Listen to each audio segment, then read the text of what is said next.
Hi friends, அஸ்ஸலாமு அலைக்கும். Welcome to my channel.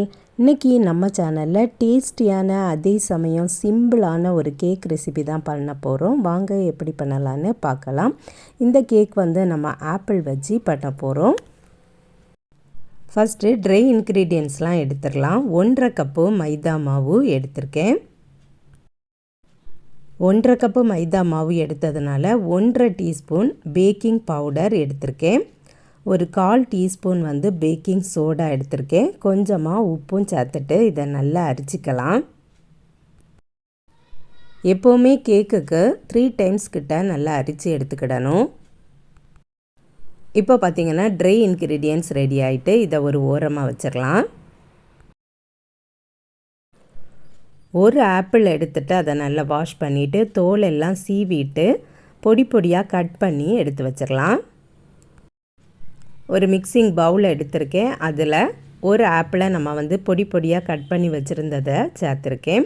1/2 cup பொடிக்காத சீனியையும் இந்த ஆப்பிள் கூடவே போட்டுட்டு நல்லா மிக்ஸ் பண்ணி எடுத்துக்கலாம்.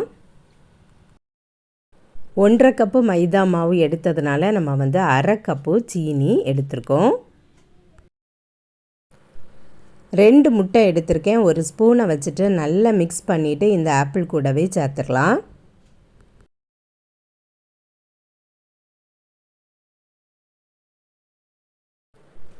1/4 கப்பு சன்ஃப்ளவர் ஆயில் சேர்த்துடலாம்.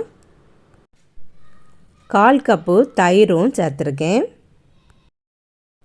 ஒரு 1/4 டீஸ்பூன் வெண்ணிலா எசன்ஸ் சேர்த்துடலாம். சினமன் பவுடர் இருந்தனா கூட நீங்கள் சேர்த்துடலாம். எல்லாத்தையும் நல்லா மிக்ஸ் பண்ணி கொடுத்துக்கிடலாம். இது இவ்வளவு தான். இதில் நம்ம இனி எக்ஸ்ட்ராவாக எதுவுமே சேர்க்க போகிறதில்ல. இதில் நம்ம மாவை போட்டு மிக்ஸ் பண்ண போகிறோம். அதனால் ஃபஸ்ட்டு இதை நல்லா மிக்ஸ் பண்ணி எடுத்துக்கிடலாம். இன்றைக்கி கேக்கை நான் ஓவனில் தான் வைக்க போகிறேன். அதனால் ஏற்கனவே ப்ரீஹீட் பண்ணி வச்சுருக்கேன். லிக்யூட் ஐட்டம் எல்லாத்தையும் நல்லா மிக்ஸ் பண்ணியாச்சு. இனி மாவை கொஞ்சம் கொஞ்சமாக போட்டு கட் அண்ட் ஃபோல்டு மெத்தடில் நல்லா மிக்ஸ் பண்ணி எடுத்துக்கிடலாம்.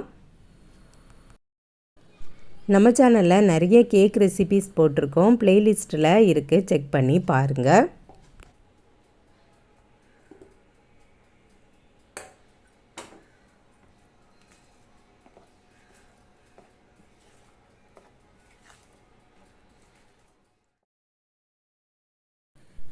இப்போ பார்த்திங்கன்னா எல்லா மாவையுமே சேர்த்தாச்சு. இனி நல்லா மிக்ஸ் பண்ணி எடுத்துடலாம். இந்த பேட்டர் பார்த்திங்கன்னா திக்காட்டு தான் இருக்கும். பேனில் நான் பட்டர் ஷீட் போட்டு வச்சுருக்கேன். அதிலையே ஊற்றிடலாம்.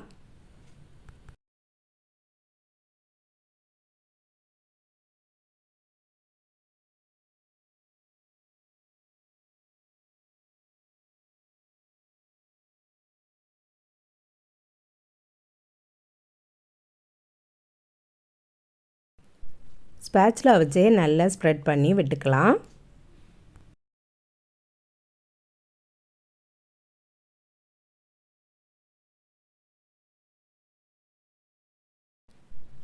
பிளைனாட்டு இருக்குது அப்படின்னு சொல்லிட்டு மேலே ஒரு 2 டீஸ்பூன் போல் நாட்டு சர்க்கரையை அப்படியே தூவி விட்டுருக்கேன். இந்த கேக் பேக் ஆகும்போது அந்த நாட்டு சர்க்கரை நல்லா மெல்ட் ஆகி இருக்கும். இனி இதை ஓவனில் வச்சிடலாம்.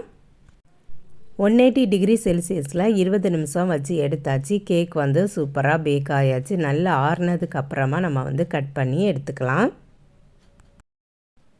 நாட்டு சர்க்கரை மேலே தூவி விட்டதுனால கலரே சேஞ்ச் ஆகி இருக்குது. இனி கட் பண்ணிடலாம். பார்த்திங்கனாலே தெரியும், நல்ல சாஃப்டாகவே இந்த கேக் வந்திருக்கு. ஆப்பிள் போட்டு சிம்பிளான ஒரு கேக் ரெசிபி பார்த்தாச்சு. நீங்களும் இதே மாதிரியே ட்ரை பண்ணி பாருங்கள் ஃப்ரெண்ட்ஸ். இந்த வீடியோ பிடிச்சிருந்தால் லைக் பண்ணுங்கள், ஷேர் பண்ணுங்கள். நம்ம சேனலை இது வரைக்கும் சப்ஸ்கிரைப் பண்ணலைன்னா சப்ஸ்கிரைப் பண்ணிடுங்க. நெக்ஸ்ட் வீடியோவில் வேறு ஒரு ரெசிபியில் சந்திக்கிறேன். அஸ்ஸலாமு அலைக்கும்.